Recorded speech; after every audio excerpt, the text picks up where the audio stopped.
And welcome back to the Constitutionals Podcast. I'm your host, Chad White. If you didn't know, this is the premier podcast for the website, cpluscomedy.com. Listen, there's a lot going on here. If you hear a fan in the background, it has to be on. I'm cooking. And I'm getting you low down. But that's not what we're here to talk about.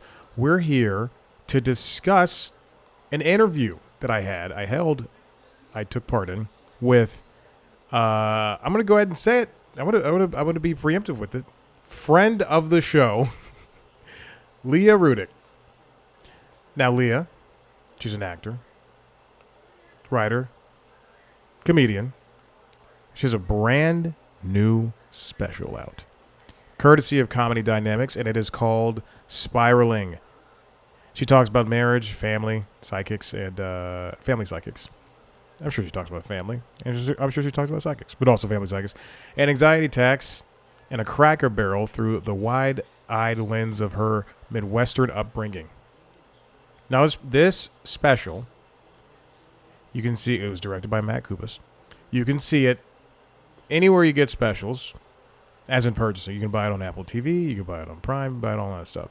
Now, Leah and I, we met previously in 2015. She was one half of Skinny Bitch Jesus meeting. Now, typically, I don't curse on this show, but that's the name of the thing. That's the name of the company. The company.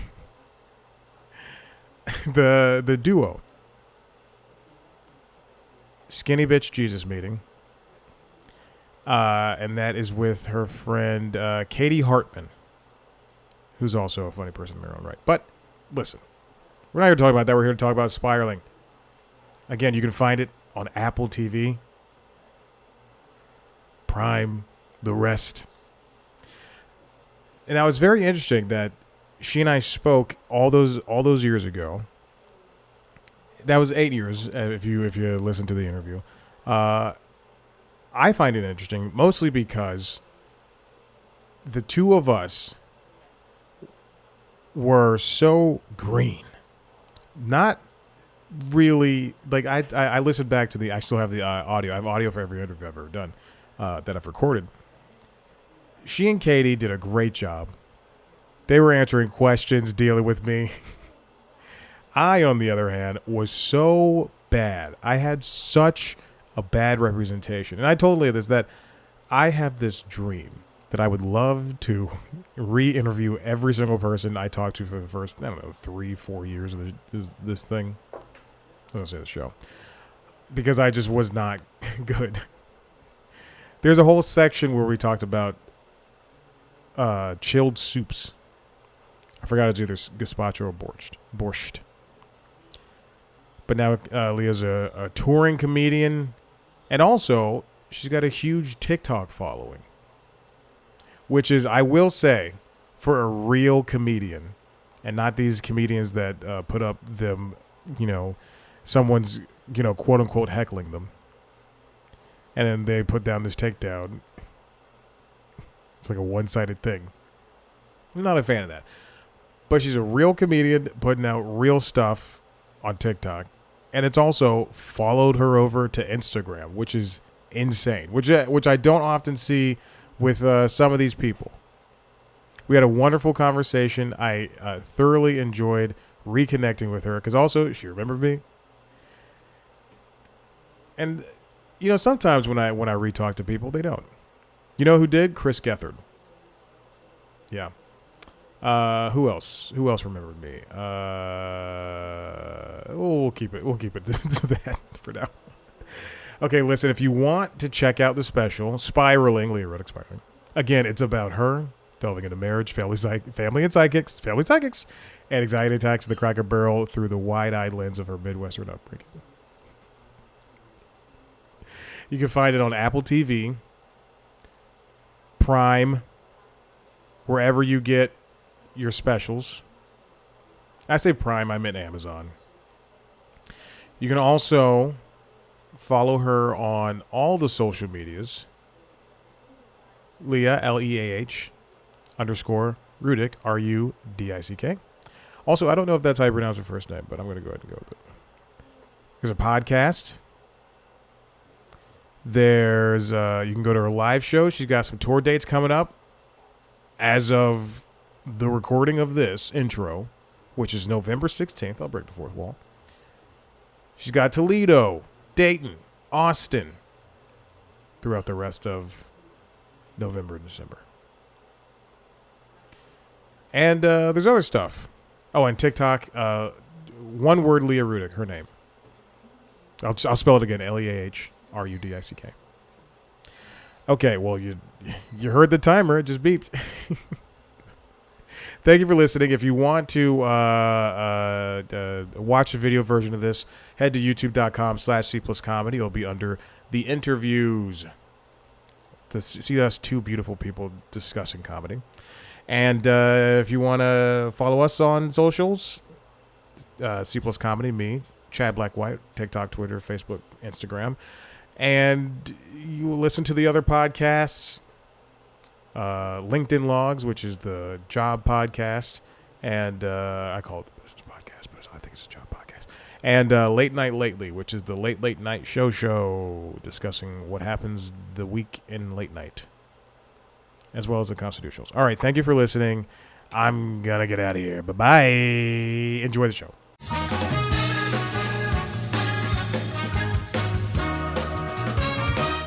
It's been what 10 years or something, 7 years, 8 years, I believe. 2015. 8 years. It says, yeah, June 29th, 2015 was when I posted. That's so funny. Some of the first press that we got for Made to Order. So it's so good to see you again. Yeah, I mean, it's very interesting because I often have this fantasy of redoing every interview I did, basically from 2015 to 2018, and slowly but surely it's happening. Look at that. Everything's coming full circle. Yeah. I like because I reviewed some of the audio from that first one, and you guys did really well, and I didn't know what the hell I was doing. Really? I don't remember it being that way, but I I understand that feeling. Yeah. How's everything going? How you holding up?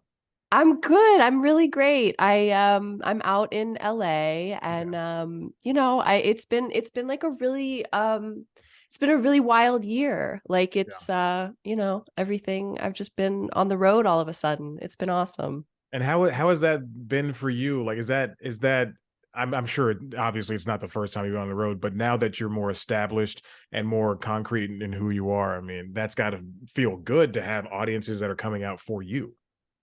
Yeah, it's been amazing. It's been really like a dream come true. I mean, like to all of a sudden be going out and selling out rooms full of people who are there to see you is such a it's been such a high that I have just been it's been awesome. I mean, it's the road, the travel has been intense, but it's hard to complain about that because it's just been it's been so kind of surreal and awesome to just to suddenly have this like audience, because I've been doing this for a really long time. Yeah. And it's really been like a cool thing to experience. When was the first time that you felt that this is who I am? Like in the past couple of years, this is who I am. This is where I'm meant to be. This is I'm making this way, and I've come a long way from making YouTube a mini series. Yeah. I mean, it's been different moments along the way. I think that there was like a very meaningful kind of moment that I realized things had sort of taken off when last October, so like a year ago, I did a show with my brother because we tour a lot together at the Columbus Funny Bone in Ohio. And it's like a 400-person room.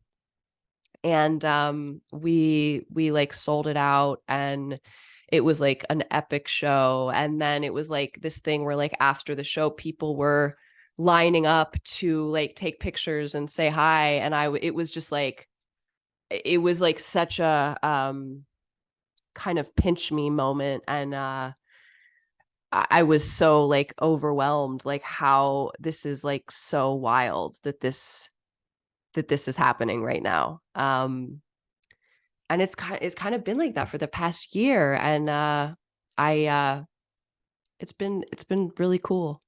I feel really like I'm just appreciating it so much because it has been such a long road to get to a place where um there are people who like actually want to come and like see see my comedy. Oh no, I can't hear you, Chad. Okay, great. Oh, there you Sorry, go. sorry about that. Yeah, Oh no, yeah. no. I can't imagine the feeling. I mean, it's like you said, you've come a long way, and then also now we have these new technologies with TikTok and Mm-hmm. Instagram, and I Mm-hmm. see that on looking at your socials that has like increased exponentially. That's definitely helped Yeah. Yeah. in a big like fashion. Like you're definitely a comedian who it appears that when we all made that turn, that skid into like TikTok, more importantly, Uh-huh. that really helped you in the long run. I mean, obviously, Yeah. comedians that they've thrived on that platform, but Yeah. it's also good to be included in that community of people passing around your stand up if you're talking to somebody in the audience, or if you're commenting on something that just happened recently in the world. I mean, that's got to be another big platform and step for you. Well, that was the thing. That was the thing that did it for me. That's the reason why I've been able to do these shows and travel across the country. Like it Mhm. getting on TikTok changed my life. Like it's Wow. so crazy to say, but I got on TikTok sort of midway during the pandemic because my brother was like, "Oh, you got to get on TikTok." And I was like, I really pushed back. I was like, "That's no, that's for like children." And then I did get on it, and it it really like it the growth was exponential. And that is the thing that has given, like, that platform is the reason why I'm doing what I'm doing right now. I'm Yeah. I'm very grateful for social media, which is a weird thing to say because obviously like it's a it has a lot of there's a lot of negatives to social media, but for me it's been a platform that has allowed me to reach a massive amount of people. So Yeah. I I'm thrilled. That now doing stand up, and I've seen you've done stand up a lot, obviously, Mhm. prior to even doing Skinny Bitch Jesus Meeting, which also, by the way, that name still sticks out, and it's like I when I was Yeah. looking for it on my on the hard drive where I keep all the interviews, I didn't look for your name, but I didn't look for. I just immediately went. It's under Skinny Bitch Jesus Meeting. That's Yeah, exactly where it is. that's where it is. And that, I mean, that's Katie is still is still my writing partner and Mhm. my closest friend. But I actually didn't do stand up before that. I only started doing stand up. I was only doing sketch. And then when I moved to LA, that's when I started doing stand up. So Wow. I started with sketch, and that Katie and I were performing all over, and coming up in that world really was useful because it allowed me to like develop my voice and Mhm. learn how to be on stage as a performer and learn what I love and what I want to talk about and make jokes about. So it made the transition into stand up all that all that much easier, I think. Yeah. Do you ever miss performing with another person or with other people, and either like in a prepared thing or an improv type deal? But I know the life of a stand up can be lonely, but and then also you have the stuff you did with your brother. But Yeah. is there ever a point where you're going, man, I just I want somebody to play off of all the time? I miss performing with Katie. but we just have such a special like chemistry. Hmm. Um, and she is the funniest person I know, and she is like my favorite person in the world to be on stage with, and we'll be on stage together again. Stand up is it, it can be lonely. But I don't know. It's a different form, and I love it in a different way. And I have been lucky enough to be able to like travel with my brother and Hmm. or travel sometimes with my husband. So being on the road hasn't actually felt terribly lonely. I think the thing that was nice about working with a partner is that like if you have like a rough show, you have each other to like commiserate after. Yeah. If I bomb as a stand up, if I have a bad show, then it's just like me, it's just me and my vodka. Like Yeah. it's like I have to go to bed alone with that. Um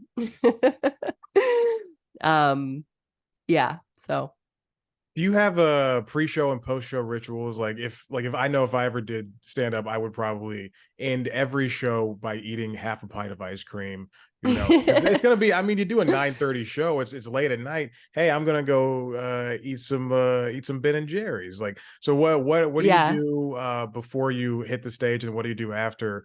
Good show or not?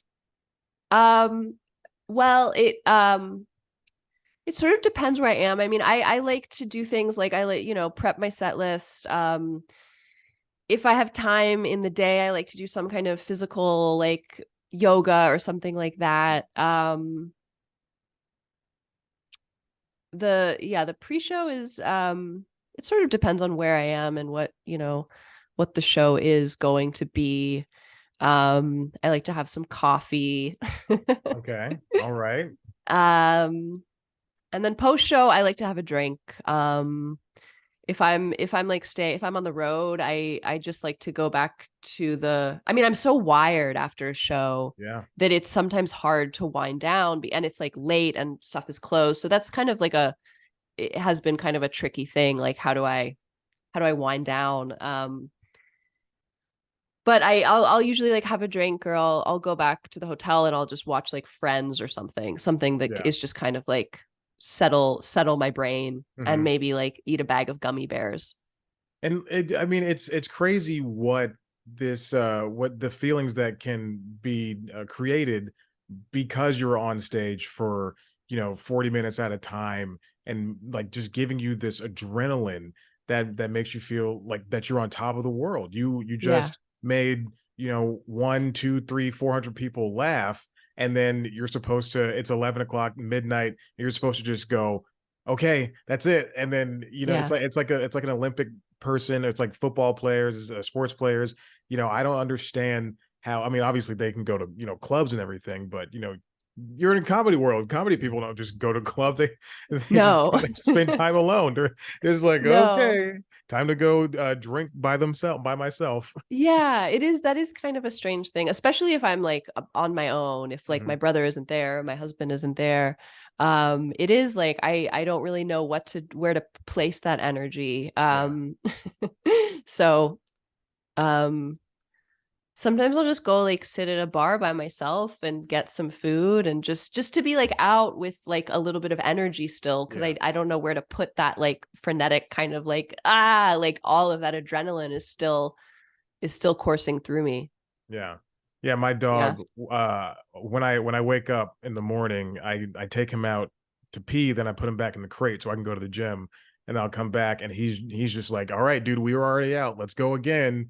And he's ready to pounce on me at any moment. Now this one Yeah. is called spiraling. Yeah. And take me through, you're going around town, you're going around different places, and you're setting up jokes for it. um Now you're ready, you tell yourself, I'm ready to put these all out in a special. uh what was that process like for you to build a set? And because Mhm. is this your first one? It's my first hour. Yeah. Okay, yeah. So Yeah. how was that building it for you? It was really intense because it was an opportunity that was presented to me maybe 4 months prior to the taping. Okay. So my manager reached out and he was like, "Hey, there's this Comedy Dynamics is taping all of these specials. What do you think? Do you want to, you know?" And at this point, I had been doing a lot of co-headlining with my brother, Mhm. so I had 35 to 40 minutes solid. And I was like, yeah, I can do that. I can do that. The taping was in April and this was like January. So then I Okay. just like went on the road really hard for 4 months and build out another 20 minutes. Wow. And it was super stressful and intense. I didn't I was like it was really a challenge, but I did it, you know. I think there's something to be said for having a deadline. Like Hmm. I could have sat on that 35 minutes for another year and not the fact that I was forced to fill out an hour was such a blessing, I think, because it having that deadline just like, you know, it made me Yeah. do it. And I Yeah. feel really good about what I made and what's out there. Yeah. Yeah. And then to get the jokes out, it just must feel like a weight off your shoulders. And then there's the other stress, the continued stress of, okay, now I have to build this up again because I can't just be a Yeah. one hit wonder. That's been really like interesting because, you know, the special just came out Mhm. and I have all these dates ahead of me and um I don't know, like the hour is like a lot of stuff that I've been working on for like 7 years. And so Right. now there's this pressure to like turn it all over in a year, Yeah. to have the next hour. And so it's definitely like it definitely has forced me to write more, which is great. And just like, okay, I'm just gonna do this now. I'm gonna get this out there. So Yeah. whatever it takes, you And know. it's good that you were able to partner up with, Comedy Dynamics is great. I've talked to a Yeah. lot of the people that they represent or that they've done specials for, Yeah. and I mean they are a new face in this audio and visual game because it Yeah. like I think a well produced special can really set somebody apart from someone else who, yeah, we have the Netflix ones, yeah, we Hmm. have the people who self produce their own, but to be smack dab in the middle with Comedy Dynamics, a company that is making itself well known in the at least in the past 5 years or so, Yeah. has got to feel good. Yeah, and it feels great. And it was so great to work with them. They were you know, they're just like such a strong they have such a strong team across the board. And I felt like they took all of my feedback, you know, they really wanted it. They really wanted me to be happy with it. And that really, I think, shows through. Like they took all of my notes and we went through several rounds of edits and Mm. even with the trailer, like I really they're really awesome. I'm so grateful to have gotten to work with them. What was the editing process like? How did you approach editing your special? Well, there wasn't a ton to edit because we Okay. just did one show. Hmm. Yeah. So, and luckily the show went great. So it was just like tiny cuts of just like being like, okay, let's make this a little tighter. Let's maybe try this a different shot for this moment. Right. Just sort of really like small technical things, but I was pretty happy with it from the get-go. There wasn't a Okay. ton to adjust, How which many is cameras were there? What was the setup like? there were God, I don't know, maybe six. There were a ton. I don't there were a bunch. I don't even know the exact number. What was the night a blur for you? Oh, like, and what was the audience like? How was were your family was your family there? Did you have Yeah. friends, or did you tell people to stay away and let me do this thing?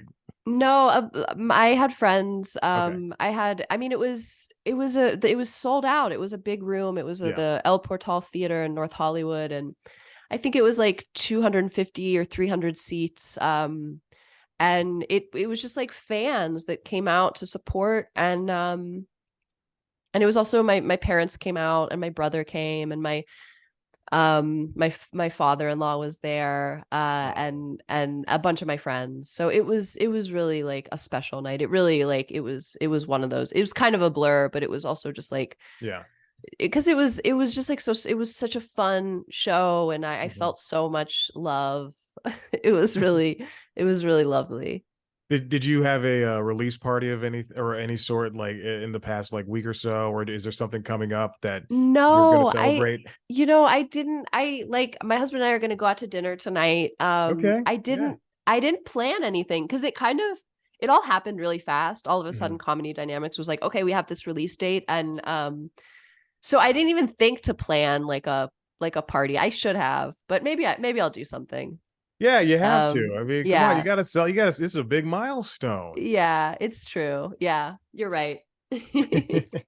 Now, okay, so uh what are the plans after this? I know this thing has already come out, and I know we've already talked about you having to start making new jokes or finding new ways to tell stories.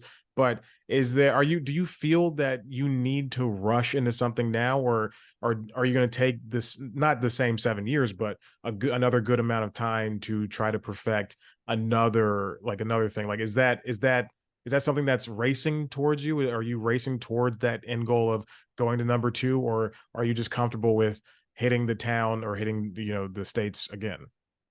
It's kind of racing, I think. Okay. I think that now because I'm still on the road, and I want to be able to give people something new now Yeah. that the special's out.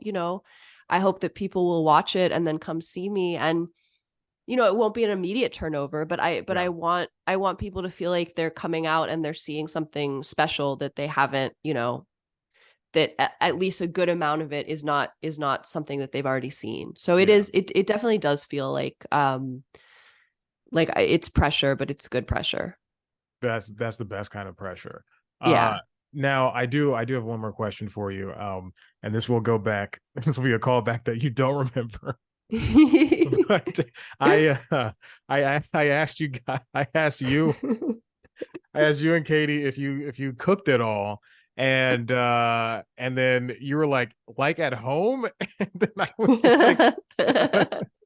I was like, yeah, and I'm not talking about toast and cereal and eggs. I'm talking about real food. And then we had a nice discussion about borscht. Oh my God. Because Katie loves borscht Yeah, yeah, and exactly. I don't. Yeah. That was the whole thing. And then we started talking about, I called it beet soup. And Yeah. then we just started talking about essentially gazpacho for the Yeah. rest of the time.